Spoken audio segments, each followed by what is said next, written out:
మోకాళ్ల నొప్పులు, gas, gut health వంటి సర్వ రోగాలకు నివారణి అరుణ యోగా ఆముదం.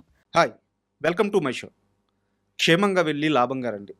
26 సంవత్సరాల క్రితం రిలీజ్ అయిన సినిమా ఈనాటికి ఆ సినిమా ఒక వజ్రం లాంటిది, ఒక బంగారం లాంటిది. ఫ్యామిలీ ఆడియన్స్ గుండెల్లో పెట్టుకున్న సినిమా. ఆ సినిమాని డైరెక్ట్ చేసిన రాజా వర్ణం రెడ్డి డైరెక్టర్ ఈరోజు మనతో ఉన్నారు. ఆయన గుర్తింపు కేవలం క్షేమంగా వెళ్ళి లాభంగా రండి మాత్రమే కాదు, ఆయన కో డైరెక్టర్గా చేసిన అద్భుతమైన సినిమాలు ఉన్నాయి. హిట్లర్ సినిమాకి, అలాగే హనుమాన్ జంక్షన్, ఇలా గొప్ప గొప్ప సినిమాలకి ఆయన కో డైరెక్టర్గా పనిచేసిన బావ బామ్మర్ది, సుమన్ గారితో, కృష్ణరాజు గారితో, డైరెక్టర్ శరత్ గారితో, ఎడిటర్ మోహన్ గారితో, ఇండస్ట్రీలో పెద్ద పెద్ద హీరోలతో ఆయనకు అద్భుతమైన అసోసియేషన్ ఉంది. సో ఈరోజు రాజా వనం రెడ్డి గారు మనతో ఉన్నారు. ఆయన్ని అడిగి ఆయన సినీ విశేషాలు, అలాగే ఇప్పుడున్న సినిమా పరిశ్రమ ఎలా జరుగుతుంది, ఏంటి, అక్కడ ఉన్న లోటుపాట్లు ఏంటి, ఇలాంటి అన్ని విషయాలను తెలుసుకుందాం. హాయ్ సార్, నమస్తే. నమస్కారం అండి. మీ ఆడియన్స్ అందరికీ కూడా నమస్కారం. నమస్కారం సార్. చాలా చిన్న వయసు, అంటే ఒక 2000 అంటే ఒక 10-11 సంవత్సరాల వయసు ఉంటుంది సార్. శ్రీరామనవమికి దేవుడు ఊరేగింపు జరగద్దు కదా. ఊరేగింపు వచ్చే లోపల అక్కడ ఉన్న ప్రజల్ని ఎంగేజ్ చేయడానికి రోడ్ల మీద సినిమాలు వేస్తూ ఉంటారు. అప్పుడు రోడ్డు మీద వేసిన సినిమా, మేము చూసిన సినిమా క్షేమంగా వెళ్ళి లాభంగా రండి. చూస్తున్నప్పుడు అందరూ, అంటే దాంట్లో రైతులు ఉన్నారు, లక్షాధికారులు ఉన్నారు, జమీందారులు ఉన్నారు, పెద్దలు ఉన్నారు, ఊరి పెద్దలు ఉన్నారు, రోడ్డు మీద సినిమా వేస్తున్నారు. ఒక్కరు కూడా రోడ్డు మీద ఉన్నామని స్పృహ లేకుండా రోడ్డు మీద పడి నవ్వుతున్నారు. లిటరల్గా ఇంకా రోడ్డు మీద పడి దొల్లుతున్నారు, నవ్వి నవ్వి నవ్వి. ఫస్ట్ టైం ఒక సినిమాకి మనిషి ఇంత నవ్వొచ్చా, ఇంత ఆనందపడొచ్చా అని నాకు తెలియజేసిన సినిమా క్షేమంగా వెళ్ళి లాభంగా రండి. థ్యాంక్ యూ అండి. Thank you very much. అలాంటి ఆ సినిమాని తీసిన ఆ డైరెక్టర్తో ఈరోజు ఎదురుగా కూర్చొని ఉండడం చాలా అదృష్టంగా భావిస్తున్నాను. అయ్యో సార్, మీ జర్నీ మొత్తం, అంటే చాలా కష్టపడిన తర్వాత మీరు డైరెక్టర్ అయ్యారు. అవునండి.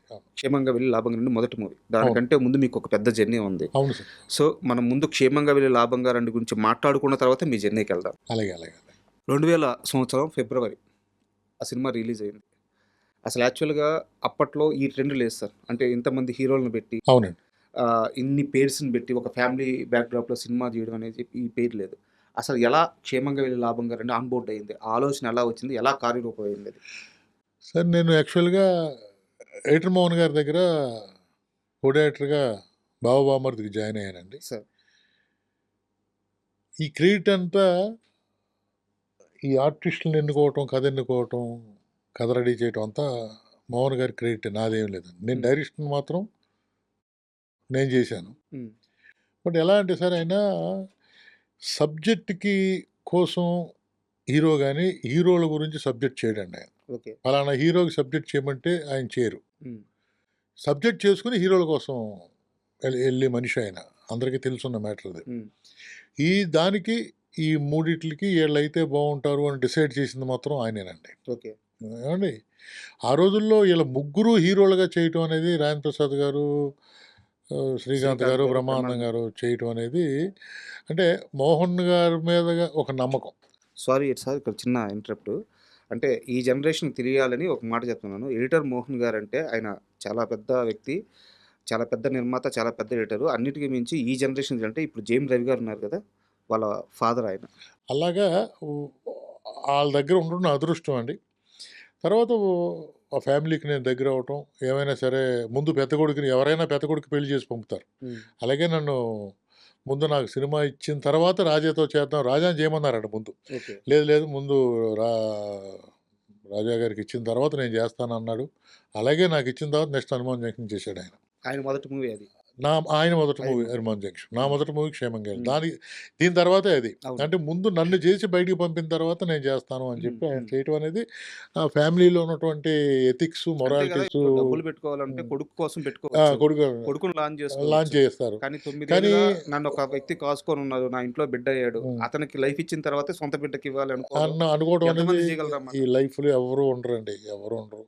అలాగే అమ్మగారు కూడా సపోర్ట్ చేశారు. అదేంటది, అతను ఇంట్లో ఉంటున్నాడు, మన పెద్ద కొడుకు కింద ఉంటున్నాడు, ముందు అతనికి ఇచ్చి పంపిద్దాం, తర్వాత చేద్దాం అని చెప్పి గొప్ప మనిషి, ఫుల్ సపోర్ట్ అండి. అలాగే పాప ఉంది, అమ్మాయి రోజా, అమ్మాయి డాక్టర్, మొత్తం ఫ్యామిలీ మెంబర్స్ అందరూ ఓటేసి ముందు రాజాని డైరెక్షన్ చేద్దాం, తర్వాత మోహన్ గారు అబ్బాయి రాజా చేస్తాడన్నది సంకల్పంతోనే నాకు డైరెక్షన్ ఇవ్వడం కారణం అండి. ఓకే. అలా అప్పటికి మోహన్ గారు సూపర్ డూపర్ హిట్లు చేస్తున్నారు కాబట్టి ఏ హీరోని అడిగినా మోహన్ గారు చూసుకుంటారులే అనుకునేవారండి. అలాగా ఆ ఆర్టిస్టులందరూ చేయటం, ప్రకాష్ రాజ్ గారు, రమకృష్ణ గారు జంటగా దొరకటం కూడా ఆయన వల్లే వచ్చిందండి. నాకు ఇక్కడ ఒక చిన్న డౌట్. అంటే 2000 సంవత్సరం ఎర్లీ టైంకి కూడా రమ్యకృష్ణ గారు టాప్ హీరోయిన్గా మూవీస్ చేస్తున్నారు. అవునండి, చాలా పెద్ద క్రేజ్ ఉంది. అవునండి. అలాంటిది ఈ సినిమాలో నిజానికి చెప్పాలంటే ఆమెది ఇంపార్టెంట్ క్యారెక్టర్ అయినా సరే చాలా తక్కువ నిడి ఉండే క్యారెక్టర్. సరే ఎంత అదే కదండి లీడ్ సార్. ఇప్పుడు ముగ్గురు అలా ఫ్యామిలీస్ని బాధ పెట్టే ఇరెగ్యులర్ క్యారెక్టర్స్ ఉన్న ముగ్గురిని ఒక జంట దారిలో పెట్టి జంటే ప్రకాష్ రాజు అది అవును. ఆవిడ. అవును. అటువంటిప్పుడు చూడండి మీరు, ఒక ఇంపార్టెంట్ క్యారెక్టర్ అండి, చాలా ఇంపార్టెంట్. చాలా ఇంపార్టెంట్ క్యారెక్టర్. ఒక 4 సీన్లైనా అంటే ఆర్టిస్టులు ఎప్పుడు చిన్నదా పెద్దదా అని చూడరు సార్. దాంట్లో నేను చెప్పింది ఆడియన్స్ వింటారా, నేను కరెక్ట్గానే ఉన్నానా అనే చూసుకుంటారు తప్ప లెంగ్త్ గురించి ఎవరు చూడరండి. ఆ కోవకి చెందిన ఆవిడే రమ్యకృష్ణ గారు. అంటే ఇక్కడ నా డౌట్ ఏంటంటే అదే టైంకి ఆమె పెద్ద పెద్ద హీరోతో పేరు చేస్తున్నారు. చిరంజీవి గారితో అప్పటికి సినిమాలు చేస్తున్నారు, బాలకృష్ణ గారితో చేస్తున్నారు. అలాంటి టైంలో ప్రకాష్ రాజ్ గారి భారీగా పేరుగా చేయమని మీరు అడిగినప్పుడు ఆమె రియాక్షన్ ఏంటి? ఆవిడ హ్యాపీగా అంటే సినిమా చూపించామంట, ముందు సినిమా చూడమ్మా అని చెప్పి చూపించారు. ఓకే. చూపించిన తర్వాత ఆ క్యారెక్టర్ చూసి దీంట్లో నేను ఏం చేయాలని అడిగింది ఆవిడ. మనం ఆ క్యారెక్టర్ చేయాలంటే నేను చేస్తానన్నారు. నో ఇది. కానీ మోహన్ గారు చేస్తే క్యారెక్టర్లో డెప్త్ దానికంటే డెప్త్గా చేశారు క్యారెక్టర్ ఆయన. కొన్ని సీన్స్ అంటే మీకు ఒక ఇంట్లో ఒక బ్రాహ్మిన్స్ ఇంట్లో ఒక పెద్ద ఆవిడ ఎలా బిహేవ్ చేస్తారో ఆ క్యారెక్టరైజేషన్ మోహన్ గారే తీసుకొచ్చారు. అది ఇలా చేయాలి అనుకుని అలాగా నాకు ఒక స్క్రిప్ట్ చెప్పడం, ఆ స్క్రిప్ట్ని నేను తూచా చెప్పకుండా ఎలా చేస్తే బెటర్గా ఉంటుందని చెప్పి చేసుకుని వెళ్ళటం జరిగింది సార్. క్షేమంగా వెళ్ళి లాభంగా రండి అనే సినిమా ఆ మాట విన్నా, అది చూసిన ఫస్ట్ గుర్తొచ్చేది బ్రహ్మానందం గారు, కోవై సరళ గారు. అవునండి. వాళ్ళ పేరు చేసిన ఆ కామెడీ అసలు ఆ సినిమా మొత్తాన్ని అద్భుతంగా నిలబెట్టింది. అవునండి. ఆ సీక్వెన్స్ అంతా. సో ఎలా సెట్ అయింది వాళ్ళిద్దరిది? అంటే ఎలా సెట్ అవటం అంటే సార్, ఇప్పుడు ఈ వడివే గారు చేశారండి దాంట్లో సార్, కోవై సరళ గారు చేశారు సార్. ఇక్కడ కోవై సరళ గారు ఓకే, ఎవరైతే బాగుంటారు అన్న దాంట్లో బ్రహ్మానందం గారు అయితేనే బాగుంటారు అని ఒక నిర్ధారణకు వచ్చి బ్రహ్మానందం గారి సినిమా చూపిస్తే అంత ఇంట్రెస్ట్ చూపలేదు ఆయన. ఓకే. అంటే దానికి నేను ఎడిట్ అయిపోతానేమో, నేను చేస్తాను అన్న ఉద్దేశంతో ఆయన సినిమా చూశారు. కానీ ఒరే ఇంకా మళ్ళీ నన్ను ఒరే అంటాడు ఆయన. ఆ సినిమా నాకు చూపించొద్దు, ఇంకా నేను చూడను, అయిపోయింది, నాకు అర్థమైంది క్యారెక్టర్ అని చెప్పి ఆయన సొంత మైండ్ తోటి చెప్పినట్టుగా చేశారండి. ఓకే. అవునండి. అందువల్ల ఆ క్యారెక్టర్ అంత పడటానికి కారణం. ఇక్కడ నాకు ఒక చిన్న డౌట్. కోవై సరళ గారు బ్రహ్మానందం గారిని అన్న అంటారు. అవునండి. వాళ్ళిద్దరు అన్న చెల్లెళ్ళని పిలుచుకునేవారు. ఈ సినిమాకి ముందు కూడా వాళ్ళు అలాగే ఉండేవారు. వాళ్ళిద్దరి మధ్య ఇంత కెమిస్ట్రీ, ఇంత అల్లరి పెట్టి భార్యాభర్తలుగా చూపిస్తే వర్కౌట్ అవుద్దా కాదన్న భయమే లేదా? ఎందుకు సార్, అది ఆర్టిస్టులు అన్న చెల్లమ్మ ఇవన్నీ కూడా సెట్లో జరిగాయండి, బయటికి తెలియదు. రామారావు గారు సావిత్రి గారితో అన్ని వేషాలు వేశారు కదా సార్.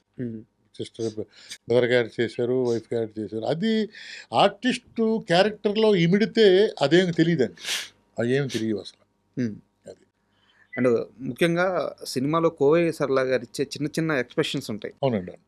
షోడాని చోడా అన్న అట్లా మెలిపెట్టి అంటాం. అవును, జోడా అంటారు, అట్లా మెలిపెట్టి అన్నాం. సో ఆ టైమింగ్ ఎవరు పట్టుకున్నారు, ఎలా రాశారు అది?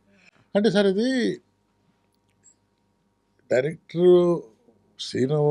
Writer scene రాస్తాడండి sir. డెఫినెట్గా సార్, ఒక కొత్త హీరో వచ్చాడు, ఏమైనా చేయించవచ్చు, కామెడీ చేయించడం కరెక్ట్. స్వతహాగా తన కామెడీ టైమింగ్ పంచ్ ఉండాలి, ఎక్స్ప్రెషన్ ఉండాలి. కామెడీ చేయటం అంత ఈజీ కాదు సార్. కామెడీ డైలాగ్ చెప్పొచ్చేమో, డైలాగ్తో నవ్వించొచ్చేమో, కానీ కామెడీని ఎక్స్ప్రెషన్ తోటి, డైలాగ్ పంచ్ తోటి చేయటం అనేది టైమింగ్ అండి, ఓన్లీ టైమింగ్ సార్.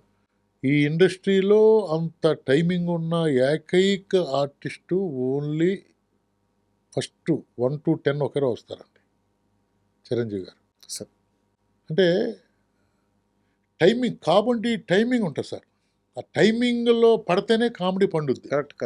టైమింగ్ దాటితే అది అపహాస్యం అయిపోద్ది. అలా చిరంజీవి గారు ఏం చెప్పారంటే 1 to 10 ఆయనే సార్. కామెడీలో. అంటే ఆ పంచి అంత గొప్పగా చెప్పగలిగే కెపాసిటీ ఉన్న మనిషి అండి ఆయన. సార్.